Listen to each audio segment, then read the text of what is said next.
Hi everyone, my name is Snizhana Demchyk and I'm a cybersecurity leader with over 10 years of experience in cybersecurity vulnerability assessment and penetration testing. I am cloud and container security leader in Intersec. Through my career, I have had the opportunity to work closely with various organizations, helping them strengthen their security posture and defend against emerging cyber threats. Today, I am excited to talk about the topic that is becoming critical in our industry. As small businesses adopt platforms like Docker, Kubernetes, and OpenShift for scalability and efficiency, they also expose themselves to new attack vectors and vulnerabilities.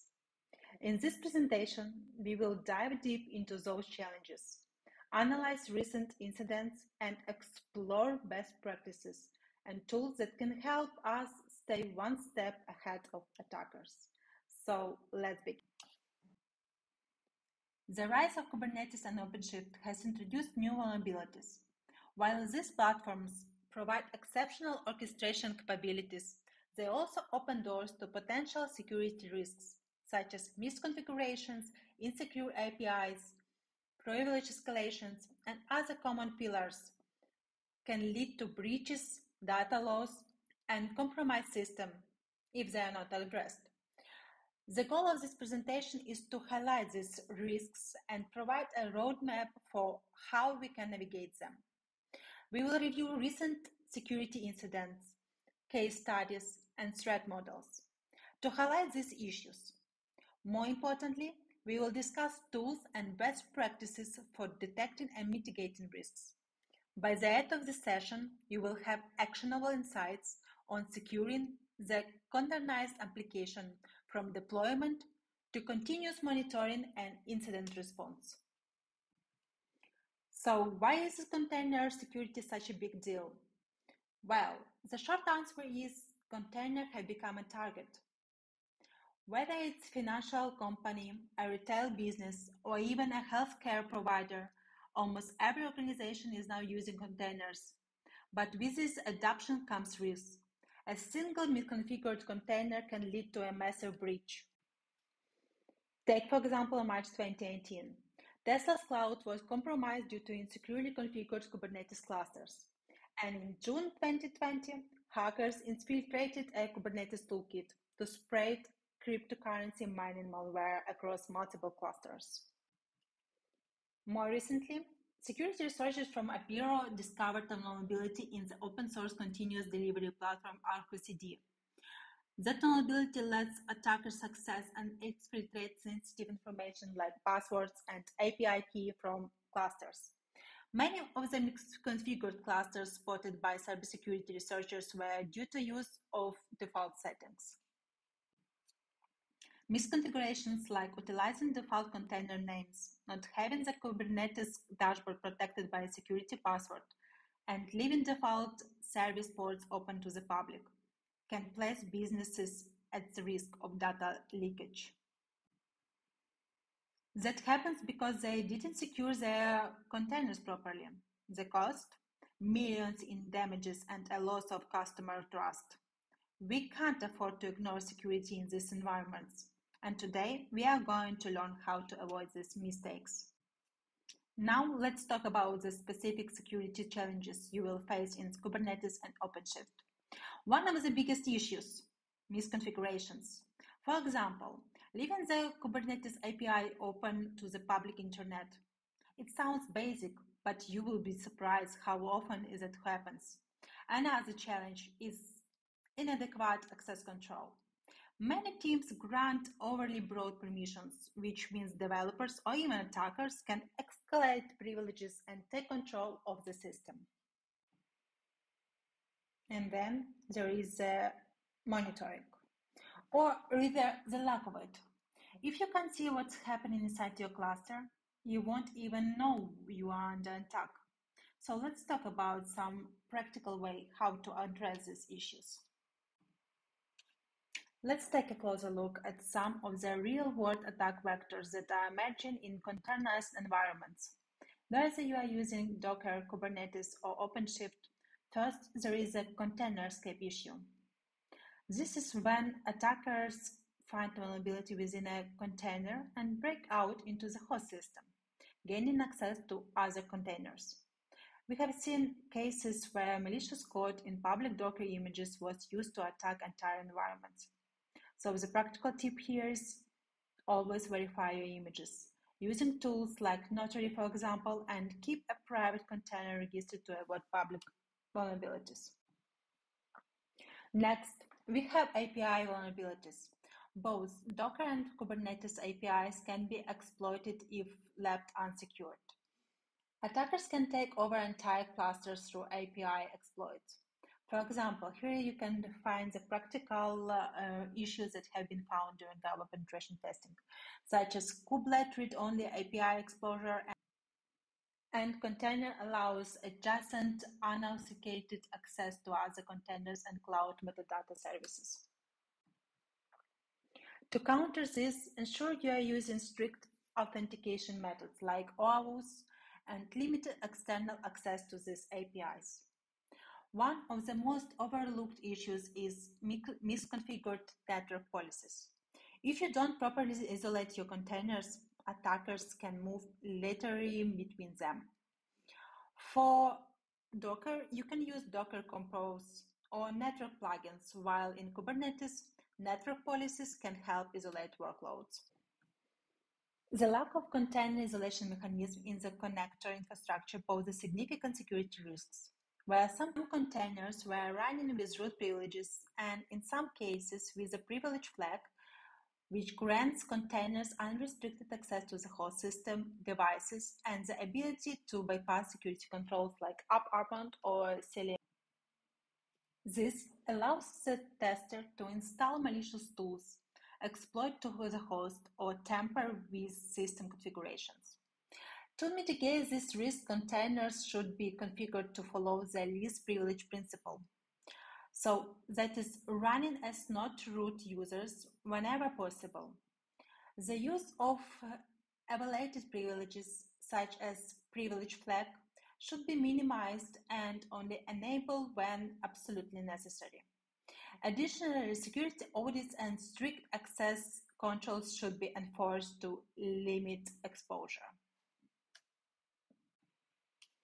Another practical example is lack address filtering to the internet. This inherent network restriction can allow attackers to download malicious content into the containers or establish reverse shells, maintaining persistent access. Addressing this requires implementing network security groups with egress filtering, whitelisting ACLs, or using authenticated proxies for internet-bound traffic. Together, these steps will drastically reduce the risk of container compromise and safeguard your infrastructure. Let's talk about privilege escalation. Another common attack vector is through mounting host directories inside containers. For instance, if you mount run Docker sock, which allows containers to access the Docker daemon, an attacker can exploit this and gain control over the host system. In some cases, we have ever seen attackers gain root-level access to the host and then move literally across the environment. To prevent this, limit the use of the host mounts, especially sensitive directories like etc, root. A better approach is to use user namespaces to isolate and container user privileges from the host and configure mounts with strict permissions to restrict access. These small but significant changes can greatly reduce the risk of attackers exploiting privilege escalations vulnerabilities in your containerized environments.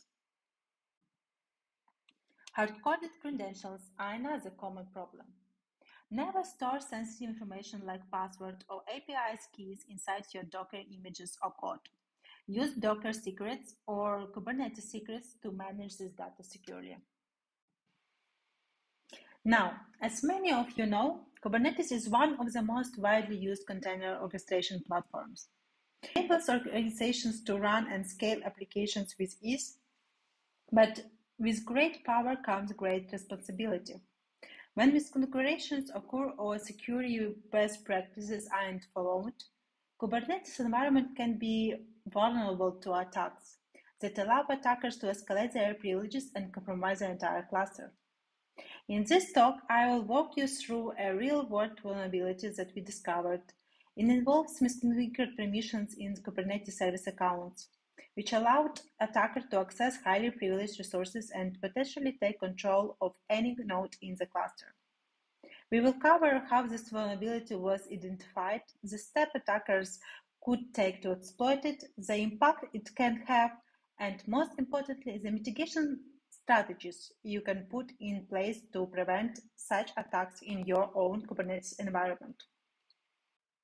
It was possible to perform privilege escalation and lateral movement by guessing name of the secret container generic garbage collector service account token on kube system namespace.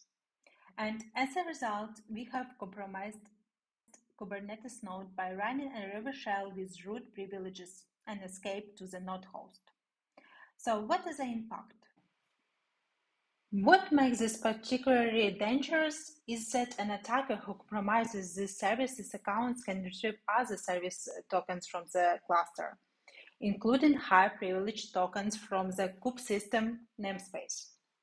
With these tokens, the attacker can escalate their privileges to effectively control the Kubernetes cluster, including execution commands with root privileges on the underlying nodes. Let's dive deeper into how this vulnerability works. In this case, the Heimdall and RabbitMQ service accounts had permissions that allowed them to get secrets by name from all namespaces. This meant that an attacker who gained access to either of these service accounts could perform lateral movement through the cluster. By knowing or guessing the name of a secret in the kube system namespace, such as the one containing the token for the generic garbage collector service account, the attacker can access highly privileged resources. From there, the attacker can compromise any Kubernetes node by running a reverse shell with root privileges. And once they escape the pod, they can access the node host directly. The impact of this exploit is quite severe. First, by accessing Heimdall or RabbitMQ service account tokens, the attacker can retrieve even more sensitive tokens from the kube system namespace, such as the one for the generic garbage collector service. With this token, the attacker gains full control over Kubernetes resources, including the ability to list, create, delete, and modify any resources in the cluster. Furthermore, if the attacker manages to access the service account token for a stateful set controller, that will create a privileged pod. This pod can run commands as a root user, allowing the attacker to effectively escape the container, access the host node, and potentially compromise other nodes in the cluster. This could lead to complete cluster compromise. Let me walk you through how this vulnerability was identified and exploited. During the audit, the team noticed that kubectl auth-scan command revealed that both Heimdall and RabbitMQ service account had privileges to access secrets in any namespace. Once this was confirmed, the next step was to retrieve the service account token from one of the pods. We used the following command to extract the token from the Heimdall pod, and you can find it in the block number 1. With this token in hand, the attacker can initiate a brute force attack to guess the name of the secret for the generic garbage collector. The naming convention for these secrets involves a 5-character random suffix, making it possible to brute force the secret name. Using a tool like FAF, the attacker can send around 8,000 requests per second, allowing them to brute force the correct suffix in about 30 minutes. After successful brute forcing the secret name, the team retrieves and decoded the token for the generic garbage collector service account. Once they have the token, they can use kubectl command to confirm their related privileges, and basically run just kubectl, auth-scan system, and the service account which is generic garbage collector. This confirms that an attacker, the team, now has administrative control over the cluster. With these permissions, the team can list all the secrets in the kube system namespace, including the service account token for the stateless controller. After retrieving the token, the attacker is able to create a privileged pod that grants them root access to the underlying node. By escaping the node, the attacker gains control over the node host itself with the ability to run any command as a root user. This attack scenario highlights the devastating impact of improperly scoped permission in Kubernetes. That we have covered the attack, let's move on to what matters most, how to prevent it. Securing Kubernetes requires a multi-layered approach, and I will outline several mitigation strategies you can implement to protect your environment from such privilege escalation attacks. First, it's implementing the principle of least privileges. The first and the most important mitigation strategy to follow principle of least privileges. This means giving service accounts on minimum permissions they need to perform their functions, nothing more.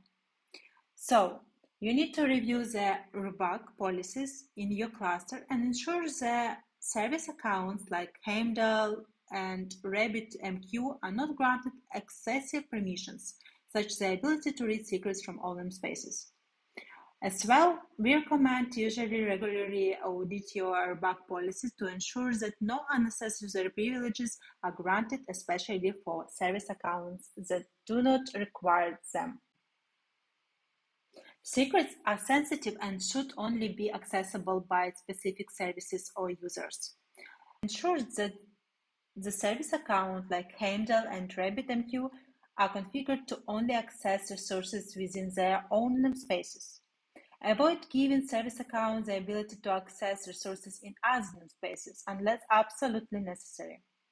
This limits the attack surface and prevents an attacker from early moving literally across the cluster. Another crucial step is to regularly tell sensitive tokens and secrets. Use automatic secret rotation mechanisms to generate service account tokens and other secrets. This reduces the window of opportunity for the attacker to exploit stolen credentials.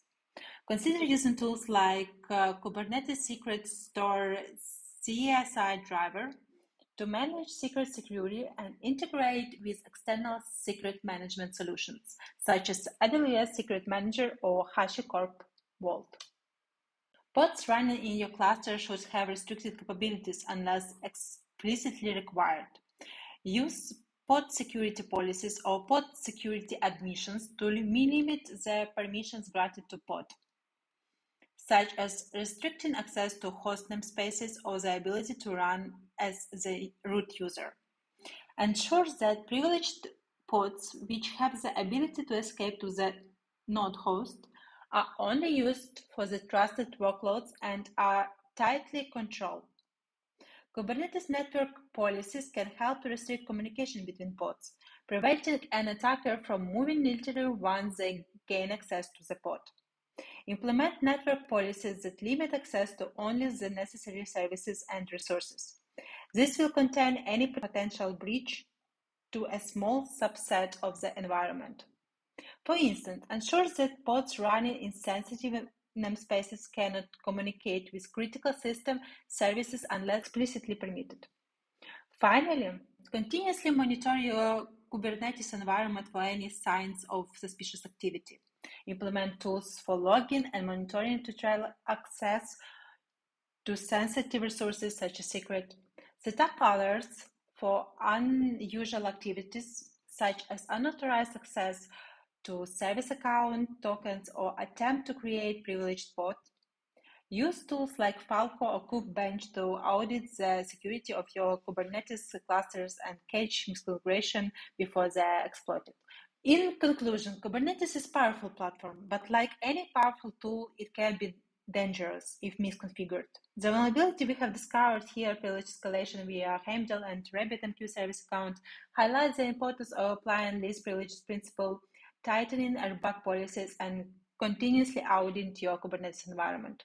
By implementing these mitigation strategies I would outline, you can significantly reduce the risk of these types of attacks, protect your sensitive data, and maintain the integrity of your Kubernetes clusters. During penetration testing, the team identified critical vulnerabilities in the workload factory component, specifically remote code execution and SQL injection. These were discovered when creating a sandbox database, where an attacker could inject malicious payloads through the database name. The payloads are executed by PowerShell script with anti-authority system privileges, leading to system-wide control. Team also exploited this to enable XP-CMD shell in MS SQL, executing OS commands directly from the database. So the impact here is full compromise of the DB node, resulting in potential data breaches, operational disruption, and severe reputation damages. These vulnerabilities provide attackers with a high level of control over the system, potentially leading to full system compromise and severe consequences for the organization. Let's talk right now about Docker-specific risks include image tampering. Attackers can post images on public registries that look legitimate but are compromised. Always scan images with tools like Trivy or Claire and sign your images using Docker Content Trust. Finally, there is a container sprawl, a big problem in Docker environments. Containers that are unmonitored become security holes. Regularly audit your Docker environment to clean up old, unused containers and enforce image lifecycle policies. Ultimately, addressing these attack vectors requires a proactive, multi-layered security approach across Docker, Kubernetes, and OpenShift environments. Implementing these practical tips will significantly reduce your exposure to these emerging threats. Whether you're running Docker, Kubernetes, or OpenShift, security needs to be a multi-layered effort. By addressing these attack vectors with practical steps, you can drastically reduce your attack surface and protect your containerized application from emerging threats. Let's look at some examples of the security incidents in containerized environment. In the first case, a financial services company exploits its Kubernetes dashboard to the internet without any authentication. Attackers gained admin access and compromised their entire cluster. In the second case, their e-commerce company had multiple containers running outdated images. They didn't have any vulnerability scanning in the place. Attackers exploit the unknown vulnerability, cause data loss and service disruption. The lesson here is simple. It's not enough to rely on default settings. You will need to secure your environment actively, and that's what I'm going to discuss next. How to prevent incidents like this with the right tools and practices. One of the most common and recurring challenges in securing Kubernetes and containerized environment stems from misconfigurations and access control issues. Many of the vulnerabilities we encounter are simply the result of the improper configuration or overly latent access controls. Now, the good news is that these are preventable with the right tools and processes in place. First, a real-world tip for identifying misconfigurations is to regularly use tools like KubeHunter or KubeBench. These tools actively scan your Kubernetes cluster to identify potential weak points or misconfigurations. For example, KubeBench helps ensure your cluster complies with established security benchmarks, making it easier to detect weaknesses in your setup early on. When it comes to access control, this is where role-based access control plays a critical role. Misconfigurations in access control can allow unauthorized users to gain access to sensitive resources. Setting up proper bug policies is essential. And you should also consider user tools like Kyverno. Kyverno allows you to enforce security policies and runtime, ensuring the access is restricted based on the predefined rules. Moving forward on real-time security monitoring, tools like Falco can provide crucial insight. Falco is a powerful tool for real-time detection of the suspicious activity in your containers. A practical example of this is when Falco detects unusual process behavior, like a shell being executed inside a container, which might indicate a compromise or misconfiguration. It gives you immediate alerts so you can respond swiftly to incidents as they happen. Finally, for enforcing custom security policies across your infrastructure, Open Policy Agent, OPA, is another critical tool. With OPA, you can define and enforce fine-grained security rules. For instance, you can create policies that disallow running containers as root or enforce strict network policy to limit exposure. By combining scanning tools like KubeHunter and KubeBench with real-time monitoring from Falco and policy enforcement tools like Kyverno and OPA, we can greatly reduce the risk of misconfigurations and poor access controls that often lead to security incidents in Kubernetes environments. These best practices ensure that we are constantly monitoring, detecting, and mitigating potential threats in real time. How do you actually secure Kubernetes and OpenShift? First, post security policies. They are critical. They let you define what containers can and cannot do. For example, you can block privilege escalation or prevent containers from running as root. Next, it's important to isolate sensitive workloads. Don't run critical apps on the same nodes as less trusted workloads. Use node efficiency rules to ensure separation. And finally, implement network policies. This control which containers can communicate with each other, helping prevent lateral movement if an attacker compromises a single container. Let's talk about continuous monitoring and incident response. Monitoring your container isn't just about collecting data. It's about getting actionable insights. Tools like Snizhana can help you monitor your containerized environment in real time and detect abnormal behavior. For example, like a container suddenly trying to access sensitive files. For incident response, have a playbook in place. Automate your response process. When a container is compromised, isolate it immediately. Collect forensic data and notify your team. This can be done with tools like PagerDuty, integrated into your monitoring systems for alerting. Remember, it's not enough to detect problem. You need to act fast. Automation is a key here. Finally, let's discuss why you need a multi-layered security approach. Think of this as defense in depth. You can't just secure one layer of your environment and call it a day. For example, you need strong network policies, but you also need to secure your containers and infrastructure with runtime security tools like AppArmor or SecComp. In addition, use web application firewall (WAFs) in front of your services. This will block a lot of the common attacks before they even reach your containers. By building security into each layer, you make it much harder for attackers to break in. So, what can you do starting today to improve container security? First, secure your CI/CD pipeline by integrating automated vulnerability scans. Run penetration testing. Next, adopt a zero-trust approach, ensuring that no one has more access than they need. And finally, automate everything: vulnerability scanning, policy enforcement, and incident response. The business implications are clear. Strong container security reduces the risk of breaches, saves on regulatory fines, and helps maintain customer trust. This is not just about protecting technology, it's about protecting your business.